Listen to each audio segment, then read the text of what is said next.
कैद बरकरार रहेगी या फिर मिलेगी रिहाई? जाली बैंक अकाउंट्स केस में गिरफ्तार आसिफ जरदारी की किस्मत का फैसला आज होगा। नैब हुकाम आज साबिक सदर को एहतसाब अदालत में पेश करेंगे।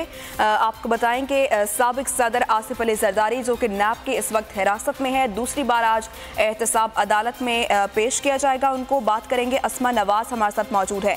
अस्मा, कहिएगा, 9:30 बजे का वक्त दिया गया था एहतसाब अदालत में आसिफ जरदारी को पेश करने का, अभी क्या वक्त दिया जा रहा है?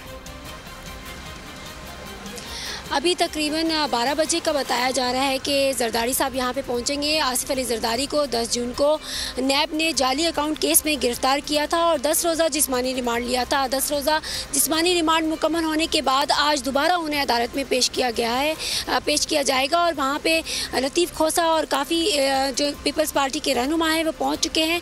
बताया ये जा रहा है कि मज़ीद रिमांड की जो है वो इजाज़त मांगी जाए नैब प्रोसिक्यूटर की जानिब से, लेकिन अभी हतमी तौर पर हम कुछ नहीं कह सकते। 12 बजे का टाइम दिया जा रहा है। जैसे आसिफ अली जरदारी आएंगे तो इसके बाद वाजिया तौर पर जब दलाइल दिए जाएंगे, फारूक एच नाइक उनके वकील हैं और वो वाजिया तौर पर बता सकेंगे कि क्या क्या ऐसी चीज़ें हैं, तफ्तीश में क्या चीज़ सामने आ सकी है। 10 रोज़ा जिस्मानी रिमांड पे आसिफ अली जरदारी से क्या मौक़िफ़ सामने आया है, नैब प्रोसिक्यूटर इस पर बात करेंगे।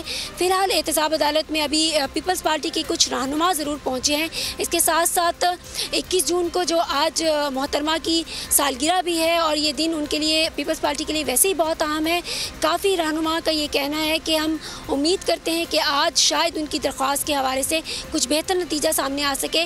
10 जून को जब आसिफ अली जरदारी को गिरफ्तार किया गया था तो जियालों ने एहतजाजी सूरत इख्तियार की थी, लेकिन आज इसी हवाले से काफ़ी तकरीबन 12 बजे क्या है एहतसाब अदालत में पेश करने का आसिफ जरदारी को। अस्मा नवाज हमें अपडेट करी थी। अस्मा, आपका बहुत शुक्रिया।